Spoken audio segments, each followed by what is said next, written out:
नमस्कार साथियों, स्वागत है आपके अपने प्यारे YouTube channel Ajay academy and motivator में। साथियों, जैसा कि आप स्क्रीन पर देख पा रहे हो, यूपी पुलिस कांस्टेबल 60,244 जो भर्ती है उसका एग्ज़ाम बहुत जल्दी आने वाला है।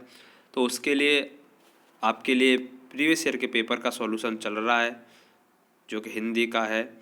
इससे पहले 2018 में जो अक्टूबर में पेपर हुआ था 25 और 26 अक्टूबर का, उसका सॉल्यूशन हो चुका है मॉर्निंग और इवनिंग शिफ्ट का।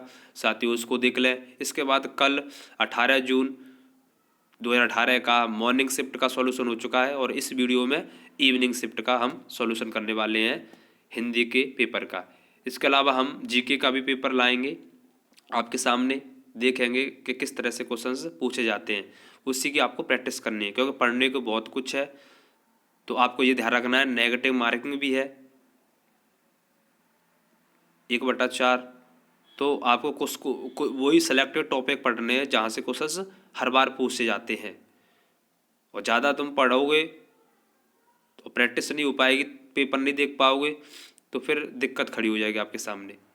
कैसे फिर पेपर को सॉल्व करोगे? तो इसलिए ये आपके लिए पेपर सॉल्व कराए जा रहे हैं। तो साथियों, अगर चैनल पर पहली बार हो तो चैनल को सब्सक्राइब करो और बेल आइकन को प्रेस जरूर करो, जिससे कि आपको नई वीडियो का नोटिफिकेशन मिल सके। और हाँ, कमेंट करके तो बता दिया करो कि वीडियो आपको कैसा लग रहा है, किस तरह से और आपको प्रैक्टिस कराई जाए, किस किस के आप टॉपिक में कमज़ोर हो, उस टॉपिक को लाए पहले आपको करा दिया जाएगा। कमेंट करके भी बताया करो साथियों, कमेंट करते नहीं आप लोग। आपके लिए वीडियो बनाई जा रही है जी। चलिए स्टार्ट करते हैं अपना पेपर सॉल्यूशन। माफ़ी चाहेंगे साथियों, तबीयत खराब है बहुत, फिर भी आपके लिए पेपर सॉल्यूशन चल रहा है। सामान्य हिंदी, पहला प्रश्न हाँ, क्या कह रहा है?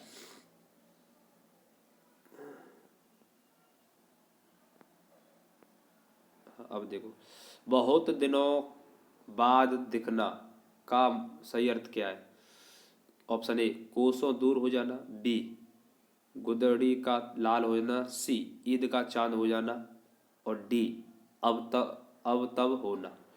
तो बहुत दिनों बाद होना कहते हैं ना, तुम तो ईद के चांद हो रही हो, काफ़ी दिनों बाद दिखाई दे रही हो। तो सी ऑप्शन। आगे बढ़ जाओ। 40वां क्वेश्चन कह रहा है, धोबी का कुत्ता न घर का न घाट का। लोकांक्ति आपने खूब सुनी होगी। तो ऑप्शन ए, गधा का बनना, हेरा फेरी करना। सी ऑप्शन, घर पर न होना। और डी कह रहा है, कहीं ठौर ठिकाना न होना। कहते हैं ना, तेरा तो कहीं ठौर ठिकाना नहीं है, ना घर का है ना घाट का है। तो लोकांक्ति का आंसर क्या होगा? डी। 41, निम्नलिखित में से अशुद्ध वाक्य छांटना है। ऑप्शन ए, कृष्ण जी के अनेकों नाम हैं। तो इसी में शुद्धि है, अनेकों। अनेक भी अनेकों नहीं होता है, अनेक होता है, क्योंकि ये बहुवचन ही है ना, तो इसीलिए इसी में शुद्धि है। तो ऑप्शन ए सही होगा इसका। 42, सद्भावना शब्द में समास है। सद है भावना, यानी विशेषण और विशेष्य वाला कौन है, कौन समास है? कर्मधार है। तो सी ऑप्शन। आगे बढ़ जाओ। मुदित 43 क्वेश्चन, मुदित मनोवर मानस देखा में अलंकार पूछा गया है। तो देखो बार बार आ रहा है म, यानी मुदित मनोहर मानस।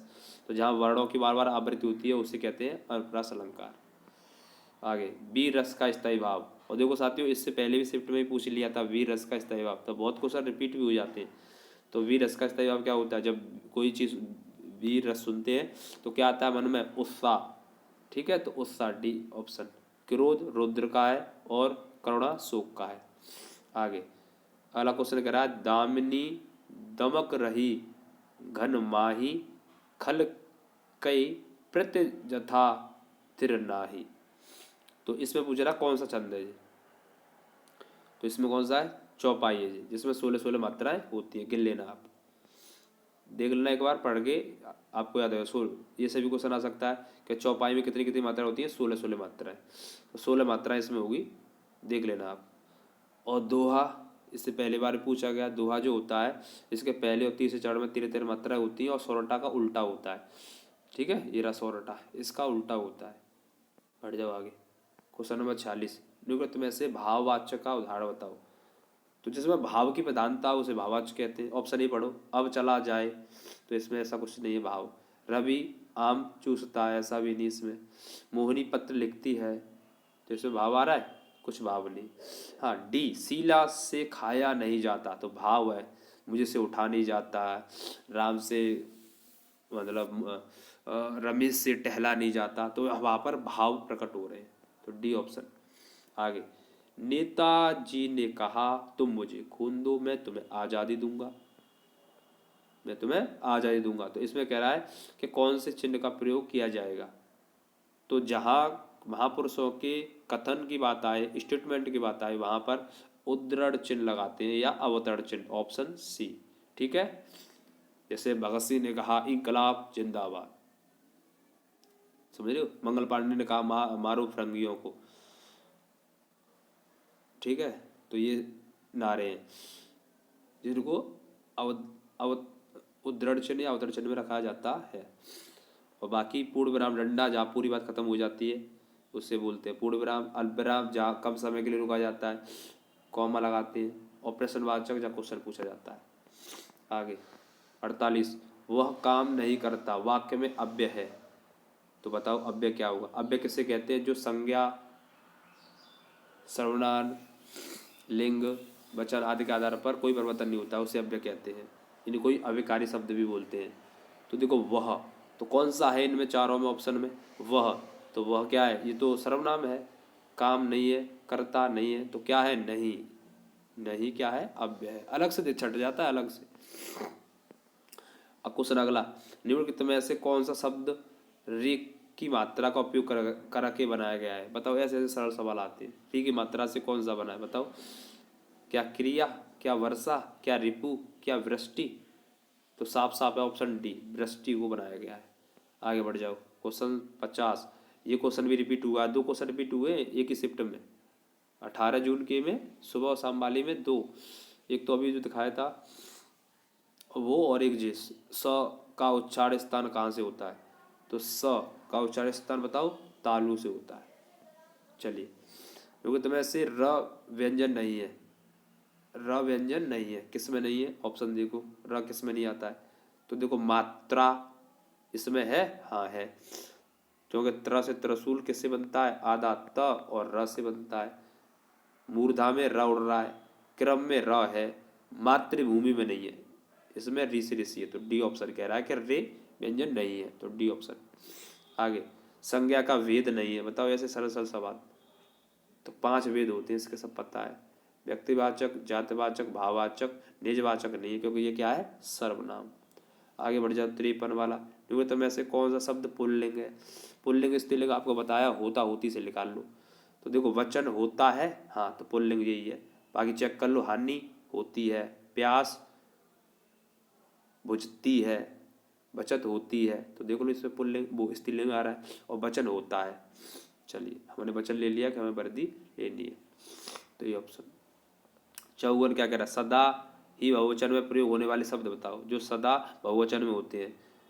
तो बताओ, दर्शन, दर्शन हो गए, प्राण निकल गए, आंसू बह गए, हस्ताक्षर हो गए, ये सब किस में है, बहुवचन में। दोबारा सुन लेना, दोबारा से उन्हीं में रिपीट होकर आ जाता है कि सदा बहुवचन में होने वाले शब्द कौन से हैं। दर्शन हो गए, प्राण निकल गए, हस्ताक्षर हो गए, आंसू बह गए, ये सब क्या है, सदा बहुवचन में प्रयोग। आगे बढ़ जाओ 55 पर, हरि मोहन अपनी बहन को पुस्तक देता है, वाक्य में कौन सा कारक है। तो कारक आपको पता है, ये 8 है, हर पेपर में कारक से क्वेश्चन आता है, विभक्ति से क्वेश्चन आता है, तो विभक्ति भी याद है आपको। कर्ता ने, कर्ता की ने, कर्म को, कर्म के को, कर्ण से, कर्ण की से, संप्रदान को, देने के लिए को, और एक और होती है के लिए, अपादान अलग हो जाना, जैसे वृक्ष से पत्ते झड़ते हैं।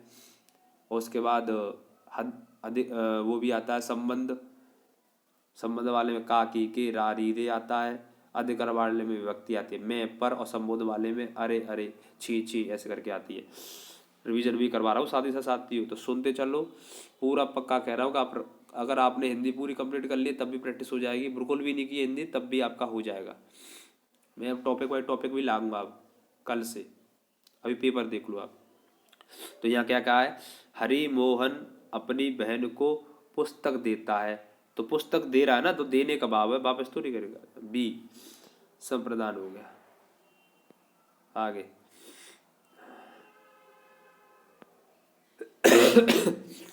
इसके बाद 56 पर, क्या आप घर भी जाएंगे, वाक्य में रेखांकित है, तो रेखांकित है आप पर। तो बताओ आप क्या है, आप, मैं, तुम, वे, ये सब क्या है, ये सर्वनाम। तो सी ऑप्शन। आगे कह रहा वह बहुत धार्मिक व्यक्ति है, वाक्य में रेखांकित पद बताओ। तो रेखांकित है धार्मिक। तो धर्म में प्रत्यय लगाने से धार्मिक बन गया, जो कि क्या हो गया, विशेषण, जो संज्ञा सर्वनाम की विशेषता बताता है। धार्मिक क्या है, विशेषण। आगे बढ़ जाओ। देखो तुम ऐसे तद्भव शब्द छांटिए। तो तद्भव देखो कपूर मिल गया, क्योंकि इसका तत्सम क्या होता है, कर्पूर होता है, ऐसे करके। तो कपूर होगा क्या, तद्भव। सिंपल सिंपल से आगे बढ़ते जाओ। सब कुछ जानने वाले को क्या कहते हैं, वाक्यांश के लिए एक शब्द। सब कुछ जानता है उसे बोलेंगे सर्वज्ञ, और जो कुछ नहीं जानता है उसे अज्ञ बोलते हैं, और जो सबसे अधिक जानता है उसे बहुज्ञ कहते हैं, और जो बहुत कम जानता है उसे अत्यज्ञ कहते हैं, ऐसे करके। ठीक है साथियों, तो सब कुछ जानने वाला सर्वज्ञ, कुछ नहीं जानने वाला अज्ञ, और बहुत अधिक जानने वाला बहुज्ञ। सारे हो गए ऑप्शन। ठीक है, तो इसका आंसर क्या है, बी सर्वज्ञ। आगे उत्थान, उत्थान का विलोम सबको पता है, पतन होता है। उत्थान का क्या होगा, पतन। 61 देवता शब्द का पर्यायवाची शब्द नहीं है। तो देवता का क्या होगा, ऑप्शन ए सुर होता है, देव होता है, उसके बाद अमर होता है, और डी सुधारक नहीं होता है। देवता का सुधारक नहीं है, ये अलग अलग छट रहा है, देखो अलग छट रहा है ना। सुधारक ये कोई देवता का थोड़ी होगा पर्यायवाची। तो आप कॉमन सेंस से भी आंसर छाट सकते हो, जो आपको पता भी नहीं हो। तो देखो देवता होते हैं सुर, देव, अमर। ठीक है, चलिए आगे। सही अर्थ का शब्द युग्म नहीं है, कौन सा सही युग्म नहीं है, अनिल, अनिल माने आपको पता है हवा होती है, अनल माने आग होती है, तो पहला तो सही है। अली, अली, तो अली, अली ये नहीं होता है, मोर और सकी नहीं होता है, भौरा होता है इसका। और आदि, आदि, तो आदि माने आरंभ होता है, और आदि माने अभ्यस्त होता है। जलज, जल लग जाए तो कमल, और जल द लग जाए तो बादल। इम्पोर्टेंट है साथियों, देख लेना, इन्हीं में से कोई ना कोई उठा लेगा वो, और पूछ लेगा कि अर्थ बताओ। और नीली बार पूछा है कि अनिल, अनल, तो अनिल जिसमें मात्रा लग रही है तो वो तो हो गया हवा का, मात्र बिना मात्रा का वो हवा का हो गया, वो आग का हो गया। और आदि जो नया मिला है, देख लो, याद कर लो, लिख लेना। आदि माने आरंभ होता है, और आदि माने अभ्यस्त, और जलज कमल आप जानते हो, और द लग जाएगा तो बादल हो गया। ठीक है, इसका आप बताना कमेंट बॉक्स में। अली, अली का वैसे भरा होता है। आगे पत्र शब्द का अर्थ नहीं होता। पत्र, तो पत्र माने पत्ता होता है, पत्र माने चिट्ठी भी होती है, पत्र माने पंख भी होता है, पत्र माने लेख नहीं होता है। तो ऑप्शन डी इसका सही आंसर होगा। समझ में आगे, क्वेश्चन आएगा पत्र का, तो पत्र, पत्ता, चिट्ठी, पंख ये सब पत्र के ही है। आगे सदैव, सदा प्लस एव कौन संधि है, दो चोटी, जिसमें दो चोटी लग जाए, या एक डंडा दो मात्रा हो, तो वो वृद्धि संधि कहलाती है। सी ऑप्शन, सदा प्लस एव। आगे बढ़ जाओ। प्रत्येक शब्द में उपसर्ग है, प्रत्येक शब्द में उपसर्ग, तो तो इसको तोड़ेंगे हम, तो प्रत्यय प्लस एक हो गया अपने आप, प्रत्येक गुण संधि बनेगी। तो कौन सा उपसर्ग, उपसर्ग मतलब आगे लगता है, तो प्रत्यय, बी ऑप्शन सही होगा इसका। कौन सा, बी। 66 वैज्ञानिक शब्द में प्रत्यय है, प्रत्यय पीछे लग करके अर्थ को स्पष्ट करते हैं। तो एक कौन सी बताओ, ये बड़ी वाली का छोटी वाली, तो देखो छोटी वाली लग रही है ना, ये ऐसे ये मात्रा, तो एक बी ऑप्शन सही होगा। आगे बढ़े। अब 67 से 71 तक क्या है, ये आपके गद्यांश है, उससे क्वेश्चन है। गद्यांश को पढ़ने से पहले आप क्वेश्चन देख लीजिए, जिससे आपको जोड़ने में आसानी होगी, समय बचेगा साथियों, और नहीं तो डबल डबल टाइम बर्बाद होगा। तो पहले क्वेश्चन देखो, क्वेश्चन क्या कह रहा है। क्वेश्चन कह रहा है कि लोगों की जान बचाने का कार्य बच्चों के किस गुण को प्रकट करता है, मतलब लोगों की जान बचाने के लिए बच्चों का कौन सा गुण है, पेश में पढ़ना है हमें। दूसरा अगला 68वां क्वेश्चन, बच्चे ने गाड़ी क्यों देखी। अच्छा चलो, क्यों देखी देख लेंगे। बच्चे का कमीज हिलाना व्यक्त करता है क्या व्यक्त करता है। चलो 70वां, रेल ड्राइवर को क्रोध क्यों आया। अच्छा आगे बढ़ो। टूटी पट्टी को देखकर ड्राइवर के मन में बच्चे के प्रति आया होगा, क्या आया होगा। चलिए ठीक है, तो ये थे क्वेश्चंस। अब पैसेज पढ़ ले रहे हैं, तो एक बार दोबारा से देख लो, दिमाग में डाल लो, जैसे पैसेज में आ जाए। टूटी पटरी को देख करके ड्राइवर के मन में क्या आया था, और रेल ड्राइवर को क्रोध क्यों आया था। बच्चे का कमीज हिलाना व्यक्त करता है।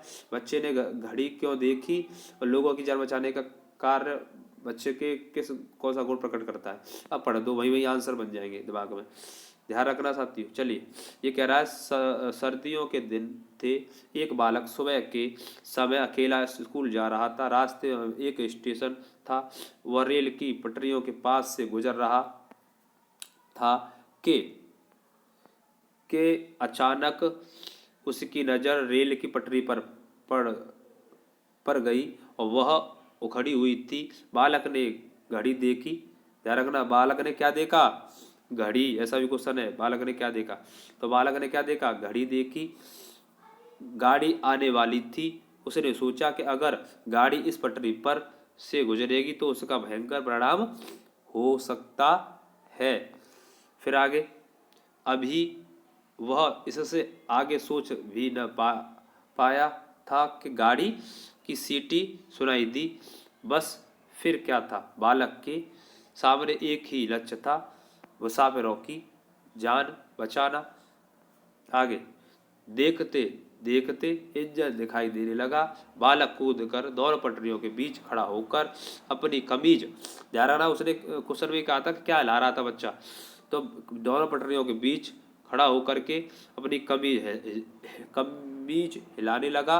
ड्राइवर की नज़र उस बालक पर पड़ गई और उसने ब्रेक लगा दी, लेकिन गाड़ी बिल्कुल बालक के पास आकर रुकी। ड्राइवर ने क्रोध से पूछा, क्वेश्चन ये भी है कि ड्राइवर को क्रोध क्यों आया, तो ड्राइवर ने क्रोध से पूछा, क्या तुम्हें अपनी जान की कोई परवाह नहीं, गाड़ी क्यों रोकी। बालक ने रेल की उखड़ी हुई पटरी दिखाई और कहा, अगर मैं ऐसा नहीं करता तो यहाँ सैकड़ों लोगों की जान चली जाती। तो ये था पैसेज में। ठीक है साथी, बहुत अच्छा पैसेज है। अब क्वेश्चन अपने आप दिमाग में बन जाएंगे। क्वेश्चन क्या करा, लोगों की जान बचाने का कार्य बच्चे के किस गुण को प्रकट करता है। ऑप्शन ए त्याग को, बी धैर्य को, सी उत्साह को, डी परहित को। बताओ। उसके दिमाग में जैसे करी बाने स्कूल जा रहा था तो ट्रेन की लाइन उखड़ी, तो कौन सा गुण है जान बचाने का, तो परहित का। ठीक है, डी ऑप्शन। आगे, बच्चे ने घड़ी क्यों देखी, बताओ। क्योंकि रेल के आने का समय हो रहा था, तभी देखी घड़ी, कहीं रेल जो है आ नहीं जाए, तो रेल के आने का समय हो रहा था। आगे बढ़ जाओ। 69, बच्चे का कमीज हिलाना क्या व्यक्त करता है, सूझबूझ को, तभी तो वह ला रहा था कमीज जिससे कि ट्रेन रुक जाए। 70, रेल ड्राइवर को क्रोध क्यों आया, बोलो। ऑप्शन ए गाड़ी लेट हो रही थी, ऐसा कुछ नहीं है, बच्चे की जिंदगी का सवाल था। सी ऑप्शन, उसे अपनी नौकरी की चिंता थी। ड्राइवर को अपनी जान बचाने में लगती है, जान खतरे में लगती है, तो ऐसा कुछ नहीं है। तो क्या कह रहा है, रेल ड्राइवर को क्रोध क्यों आया, क्योंकि बच्चे की जिंदगी का सवाल था, तभी तो कह रहा था कि तुम क्यों मरना चाह रहे हो, इसीलिए। तो बी ऑप्शन। आगे अंतिम क्वेश्चन है, टूटी पटरी को देखकर ड्राइवर के मन में बच्चे के प्रति क्या आया होगा, क्या आया होगा बताओ। क्रोध नहीं, दुख नहीं, क्या आया होगा बताओ। टूटी पटरी को देख करके शाबाशी देने का, वाह वाह तुमने बहुत अच्छा काम किया, बहुत लोगों की जान बचा दी। तो ये था पैसेज में, इससे पैसेज आसानी से हो जाता है। चलिए अब आगे चलते हैं हम साहित्य की तरफ। 4-5 क्वेश्चन आते हैं हर बार। क्वेश्चन पूछा आ गया सा, अज्ञ ये कह रहा है, अज्ञ जी को किस कृति पर ज्ञानपीठ पुरस्कार मिला है। तो साथियों ज्ञानपीठ की वीडियो बन चुकी है, साहित्य की वीडियो प्लेलिस्ट बनी हुई है आपके चैनल पर अजय अकेडमी मोटिवेटर पर, साथियों देख लेना। कह रहा हूँ मैं, उन्हीं में से ज्ञानपीठ पुरस्कार, उन्हीं में से महत्वपूर्ण रचना आपके पेपर में पूछी जाएगी। हर बार 4 से 5 क्वेश्चन आते हैं, डायरेक्ट वहीं से आ जाएंगे, कहीं भागने की जरूरत नहीं है, आपको प्रैक्टिस करनी, वहीं पर सारे क्वेश्चन एक साथ हैं। तो मैंने याद भी कराई है तरीके से, ट्रिक से भी याद कराई है। कैसे कि आज्ञा जी जो है ज्ञानपीठ लेने गए तो कितनी नावों में कितनी बार गए थे, तो बस डी ऑप्शन है। और इन्हें साहित्य अकादमी मिला था, साहित्य अकादमी जब लेके आए थे आज्ञा जी, तो आंगन के पार द्वार हो रहे थे, यानी आंगन के आर पार हो रहे थे, तो आंगन के पार द्वार पर इन्हें साहित्य अकादमी मिला है। अगली बार पेपर में ये भी आ सकता है। और इनकी अन्य रचनाएं भी देख लो, ये भी आ सकता है कि आज्ञा जी की रचना नहीं है। तो देखो, आंगन के पार द्वार पर साहित्य अकादमी, ज्ञानपीठ कितनी नावों में कितनी बार, और अन्य रचना देखो ये भी है, भग्न दूत आज्ञा जी की है, इत्यलम इन्हीं की है, और हरिघास पर छड़वर इन्हीं की है। ठीक है, भग्नदूत भग्नदूत और इत्यलम और हरिघास पर छड़वर इन्हीं की है आज्ञा जी की। आगे बढ़ जाओ। उर्वशी के रचनाकार कौन है, देख लो आ गया। तो उर्वशी पर ज्ञानपीठ पुरस्कार मिला है 1972 में, बता चुके हैं। उल्टा भी आ सकता है कि उर्वशी पर ज्ञानपीठ किन्हें मिला था, तो रामधारी सिंह दिनकर साहब को मिला था। कब? 1972 ईस्वी में। इनकी और भी रचना है, उर्वशी, कुरुक्षेत्र, हुंकार, ठीक है। और साहित्य अकादमी ने पुरस्कार मिला है संस्कृत के 4 अध्याय पर, किनको? रामधारी सिंह दिनकर को। हर बार पेपर में क्वेश्चन आता है। आगे बढ़ो। 74 गोदान किर की रचना है, तो गोदान, गवन, प्रेमासुर, सेवा सदन, रंगभूमि, ये किर की? सब प्रेमचंद्र की। हर बार क्वेश्चन आता है इनमें से, प्रेमचंद्र जी से। सब करा चुके हैं, वीडियो में जाना देख लेना, आपके लिए बहुत साधना जगह। कोई यहाँ पर बैच नहीं है, कोई यहाँ पर पैसा नहीं लिया जा रहा, फ्री सेवा कराई जा रही है, आपको पढ़ाया नहीं जा रहा यार, इतना अच्छा कंटेंट है, पता नहीं कहाँ टाइम बर्बाद कर रहे हो। आगे बढ़ो। महादेवी वर्मा को ज्ञानपीठ पुरस्कार किस कृति में मिला था? सब याद करवाया कि महादेवी वर्मा को ज्ञानपीठ जो मिला है 1982 ईस्वी में यामा पर मिला है। याद करवाया था कि महादेवी वर्मा के पास कौन सी गाड़ी है? यामा गाड़ी। यामा गाड़ी से वो गई थी ज्ञानपीठ पुरस्कार लेने। ठीक है, 1982 में मिला है। पहली ऐसी कवयित्री है जिनको ज्ञानपीठ मिला है, महादेवी वर्मा, जिसको आधुनिक युग की मीरा कहा जाता है। बहुत पेपर में क्वेश्चन आते हैं, ये भी क्वेश्चन पूछा गया महादेवी वर्मा को पहला जो कौन सी रचना थी जिसपे उन्हें शेख सरिया पुरस्कार मिला था? ध्यान रखना, शेख सरिया पुरस्कार तो निहारिका पे मिला था, निहार पे पहली रचना थी। इसके अलावा और भी रचनाएं लिखी, निहार, नीरजा, दीपशिखा, अतीत के चलचित्र, पथ के साथी, मेरा परिवार, और श्रृंखला की कड़ियाँ, सांध्य गीत, ये सब किनकी है? महादेवी वर्मा की है। हर बार टच करता है इनसे क्वेश्चन, और ये छायावाद युग की है, कवित्री है। ठीक है साथियों, तो साथियों इस वीडियो में इतना ही, बहुत कुछ मैंने बता दिया। आप वीडियो को पूरा जरूर देखें, सभी साथियों को शेयर करें। पुलिस के जरिए भाई बहन है, पक्का कह रहा हूँ 37 में से 37 आपके आ जाएंगे। प्रैक्टिस करते रहे, देखते रहे। आपको अगर हिंदी आती है तो प्रैक्टिस करो, नहीं आती तो कमेंट बॉक्स में बताओ कि कौन सा टॉपिक आपका कच्चा है। इसके साथ साथ में जीके की भी वीडियो आपके साथ साथ जैसे समय मिलता है वैसे मैं अपलोड कर दे रहा हूँ, और उसका भी मैं पेपर लाऊंगा सॉल्यूशन जैसे मुझे समय मिलेगा। ठीक है साथियों, नमस्कार, जय हिंद, जय भारत, वंदे मातरम, जय सीताराम।